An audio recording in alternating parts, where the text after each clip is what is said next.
Hey, what's up? It's Jeff. So this is gonna be a haul video. I just wanted to show you the stuff that I got today. I went to the Great Escape on Charlotte Pike in Nashville today, and that's a shop I don't really go to that often because it's kind of out of the way for me. But I happened to be over there this morning because I had brunch with my wife and some friends. I was like, oh yeah, we're by the Great Escape. I'm gonna go look around for a while, and I bought a stack of books, so I wanted to show them off. First off, I got these two.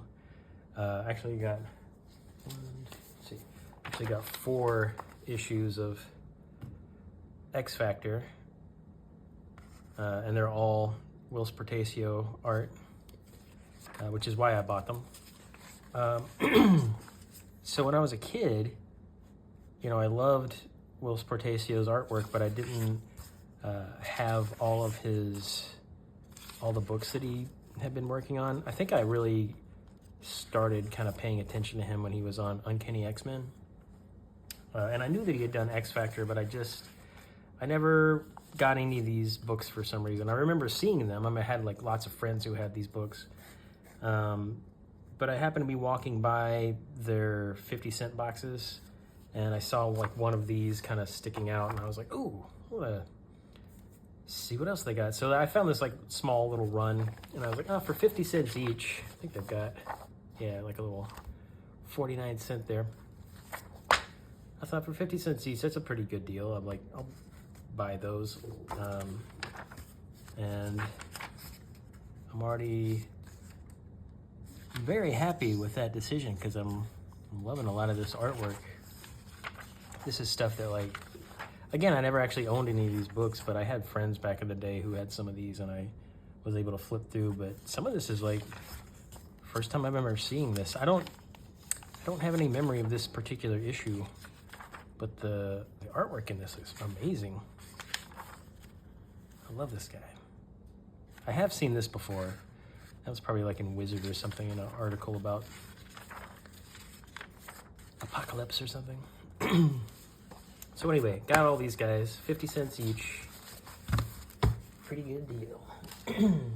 Now, I haven't actually read these yet, or really even flipped through them. This is my first time actually like flipping through them, because I just got home from out running errands all day. And I think this is in frame, yeah. So I got this book, Outlaw Showdown, and part of why I got it, it's an EC comic. It's an actual EC, entertaining comic. But also I just love this cover art. I love, is it Tony Moore? Is that the guy's name? Yeah, Tony Moore. I love his artwork. I've got a bunch of other books that he's done. I mean, he's best known for his work on Walking Dead, I think. He did like the first maybe 12 issues, I think. I don't know exactly.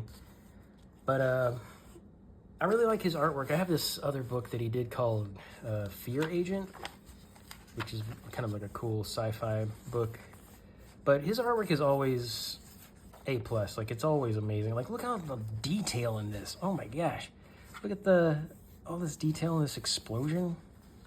All these little lines and everything in here. It's like, it would take me like 2 months just to draw this one page, and it still wouldn't look this good.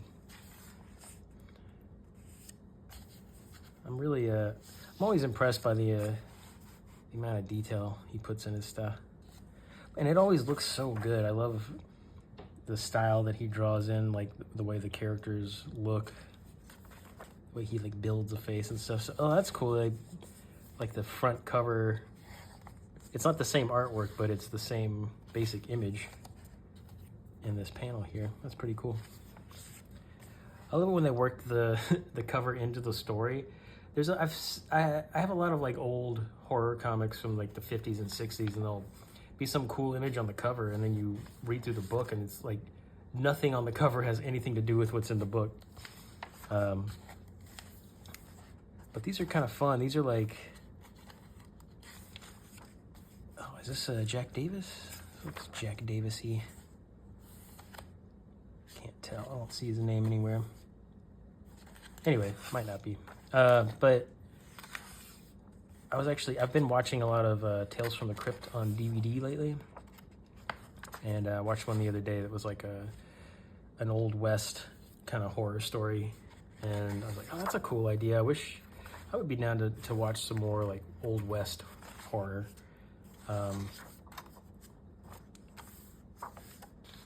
So maybe I can find some more cool stuff. But that's why this kind of stood out to me. I was like, oh, this looks like possibly like an Old West story, and it is. All right, next book I got. I got The Punisher #1 by Jimmy Palmiotti and Dan Panosian. And like every comic I ever buy, I bought this for the artwork.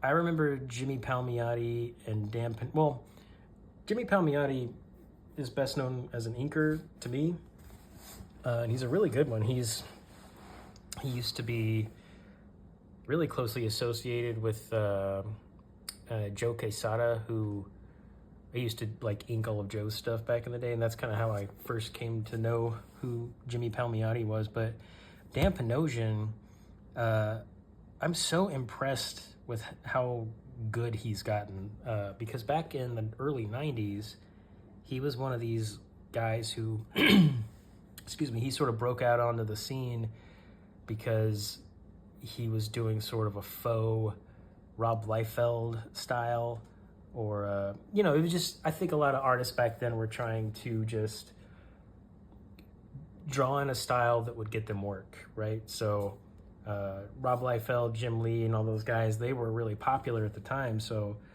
there was a whole bunch of artists that were trying to draw in their styles. And I totally get why. Like, if that's what's selling and that's what's making money, then I get it. But I think Dan Panosian is a guy who I feel like has gotten so much better over the years, to the point where it's like almost unrecognizable that this is the same guy. His stuff is so good. I should have pulled one of his like X-Force books that he did back in the day to show you the difference, but I mean, it's night and day. This looks like a different person drew this completely. Yeah, but I think the artwork's great. Obviously, just gushed about it, but I mean, look at that. I love like kind of the cartooniness, like the exaggerated facial expressions and stuff are really cool. That's a thing that really like stands out to me in comics. I like when my comic book art looks kind of cartoony. When a comic book is like drawn in a way that looks too realistic, it just looks kind of dull to me. I love art like this that looks like a drawing, looks like a cartoon. But it's like still serious enough that, it's not like goofy or anything. Yeah, that's awesome. Yeah, and he uses like these, I don't know, I'm assuming these are like digital, but all these sort of screen tones, like you can see in his pants here and on the side of his face. He's just like really come up with like a cool style that's sort of, I can see some Mort Drucker influence, the artist from Mad Magazine. At least that's what it reminds me of. I don't know, if I were to meet Dan Panosian and ask him, he might be like, not a big Mad Magazine guy. But I would be surprised if he was like, if he told me Mort Drucker was not an influence at all, because I can see it in there. It looks great. But this cover looks amazing. I love the layout of the logo. The logo looks cool. It's just a really great looking cover. So that's pretty awesome. All right, I also got these two. Let's see. Toxic Crusaders #1 and #2. So normally on Wednesdays when the new comics come out, I always go to this comic book store that's near where I work, and it's called Outer Limits, and it's in Franklin, Tennessee. But I follow The Great Escape on Facebook, and sometimes I'll see Great Escape will take a picture of like their new books on the wall and then post them on Facebook. And I'll see stuff on their wall and be like, oh, I'm going to go to the comic book store on my lunch break and get that. And I go to the comic book store in Franklin and they don't have it. But the one in Franklin it's a smaller store, so they don't always get all the same stuff. So it's totally understandable. But I've been meaning to go to The Great Escape just to pick up some stuff that I had seen on their Facebook. And this is something that I had seen on their Facebook recently. So pick these up. Toxic Crusaders obviously it's a comic book based on the cartoon series that came out in the 90s. I know you already know all this information, but I'll just say it anyway just in case. But you know, there was the Toxic Avenger movies from Troma, and then when Ninja Turtles were really big, Lloyd Kaufman was like, hey, let's Ninja Turtles the Toxic Avenger up, you know, and turn it into a cartoon series and a line of toys. And I thought it was great. I still think that line of action figures is really, really cool. Just visually, they're so great looking. And so this is just a new version of that comic book. I haven't read these yet, but right off the bat, both of these covers look awesome. And I think this one this is like oh no, I thought this was like a full fold out thing, but it's just the same art twice. Just you get a good look at the whole thing without the logo on it on the back. I wonder if it's on the back of this guy. Oh, same thing.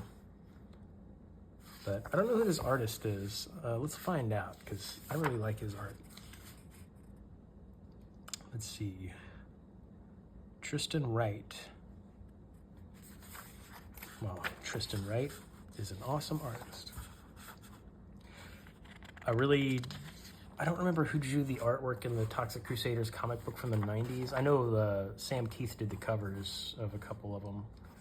But somebody else did the interior art. But so far, I like this art more than that.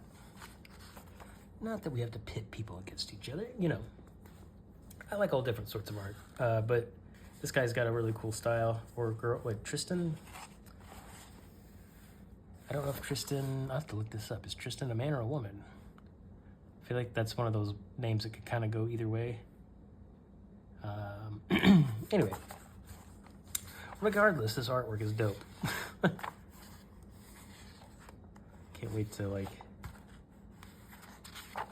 read through all these. Maybe next time I make a video, on a haul video, I'll read them all before I make the video. Then I can kind of tell you if the story is good enough. But regardless, this is fantastic artwork.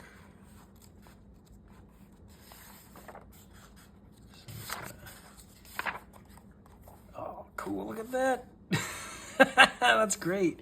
Just pulls that dude's face off. It looks like there's some kind of he's like an insect or something. Giant fly. Oh, this is great. Anyway. Definitely worth picking these guys up. All right, what else did we get? All right, I got these two Ninja Turtles comics. I think this is the end of my lot here. I actually saw these online as well. I don't think it was on. I think it was just like. I think I follow Jim Lawson. I think maybe he had posted something about it. I met Jim Lawson at a convention a couple of years ago, and started following him on social media after that, and like, so this kind of stuff pops up sometimes. But this is all the interior art is by Jim Lawson. I don't know who did this artwork on the covers. This cover art actually looks really familiar. I don't know if this is like old art that they're repurposing, or if it just like looks like old art that I've seen, but there's something super familiar about both of these covers. Let's kind of flip through one of these. TMNT Journeys. This is number 3, so I guess should we start with the third one or the second one? It doesn't matter. But yeah, I love Jim Lawson's artwork. He did, actually there was one more book that I bought. Forgot to put it over here. But Jim Lawson did a lot of the Mirage stuff back in the days, and I think he did some of the run on the kids comic a little bit, like the Ninja Turtles Adventures. But I know for sure that he did the Ninja Turtles 2 Secret of the Ooze movie adaptation. But he's been doing Ninja Turtle stuff for over 30 years at this point. And his stuff is so good, and I love the use of this like duo shade. I don't know if it's actual duo shade or if he just is doing it digitally. When I met him, we had like a long conversation about duo shade, because he was showing me some stuff that he had, and he's like, I actually found some old duo shade sheets like in a closet a while back, and so I used it to do this like big splash page, and he had it there with him when I was looking at it. But I feel like duo shade is, they don't make it anymore, so this must be digital, but it looks great. I mean, it looks like the real thing. But yeah, duo shade had these chemicals and you would brush the chemicals onto the paper and it would make these lines appear. And if you brushed it with one chemical, it would have the lines, just the straight lines by themselves. But if you brush it with another one, it would bring out these other lines going another direction, so you could do this darker kind of crosshatch look. And apparently, I've never used it, but apparently the chemicals that you use to paint this duo shade on with are highly toxic and smell horrible. But now it's just super easy to do it digitally. You can make a pattern and then use that. So I assume that's what this is, but I could be wrong. Maybe he found like a whole box full of duo shade paper somewhere. But regardless, enough about the duo shade. Regardless, this artwork looks so cool. Look at that, that's great. He's really good at technical stuff like this, like drawing cars and motorcycles and stuff. Like, oh, that would be a headache to draw. For me anyway. Like I hate drawing vehicles because there's all these like straight lines, and doing these circles at an angle could be kind of a pain. But also, if you're doing it digitally, you could probably just, well, whatever, it doesn't matter. I'm thinking out loud. Let's see what else we got.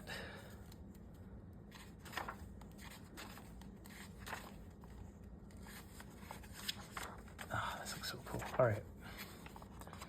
Basically, I'm just showing you the entire comic. And that looks like a foot soldier, I guess? But like a super foot soldier? I don't know. Here we go. Jim Lawson and Michael Dooney did this cover art here. I'm gonna have to look that up. I assume it's new, but it just looks very like familiar, like old school Ninja Turtles, and I love that. Eric Talbot. Eric Talbot's really good. I've seen his art a lot. They've got some really great artists doing Ninja Turtle stuff these days. Night Watcher. That looks, whatever. Who cares? Oh, here you go. Freddie Williams III. I saw they had a book there that was like He-Man and Ninja Turtles combined. It was like a trade paperback, and it was all Freddie Williams art, and that guy's so incredible too. Like, flipping through those comics and just seeing the amount of detail and stuff, it just blows me away. These guys can put this much artwork together in a month. You got like, I didn't count the pages on that last issue, but it was more than 22. Wow, look at that. It's an odd placement of that tail. But, what are you going to do?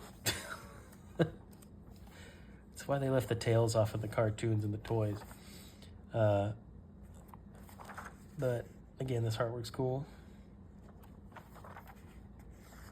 I love all this. I love, like, the kind of gray tones that this duo shade look brings to the artwork. It just really makes it look so finished, even though it's in black and white,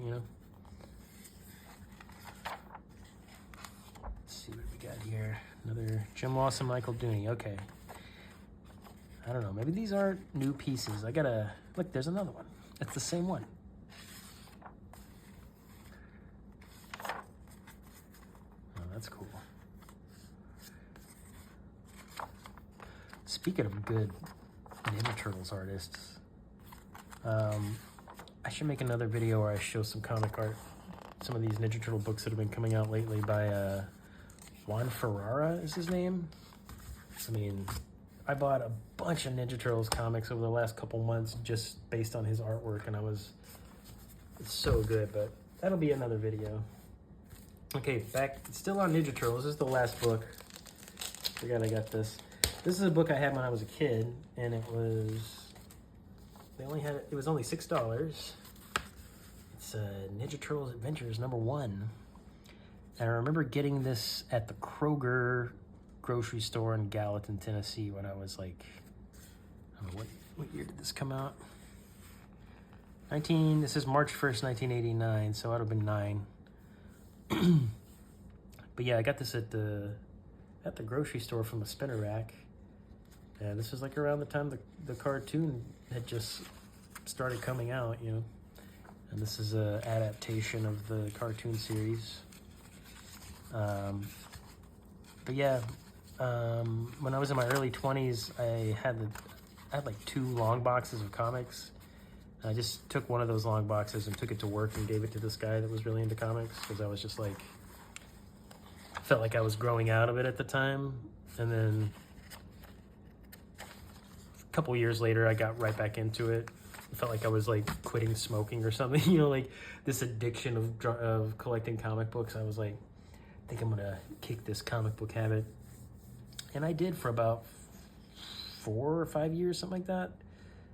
And then I just got pulled right back into it. But anyway, had this when I was a kid and always loved the cover art on this, and just saw it and felt nostalgic, and I was like, oh, okay, it's in for $6. I was like, that's not a bad price. I'll pay $6 for that.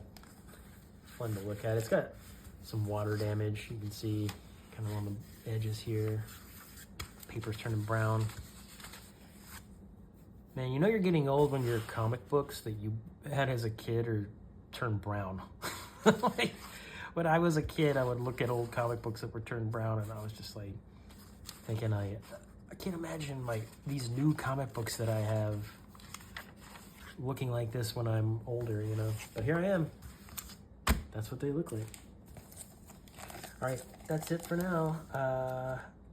I'll let you know if I get some more books soon. See ya.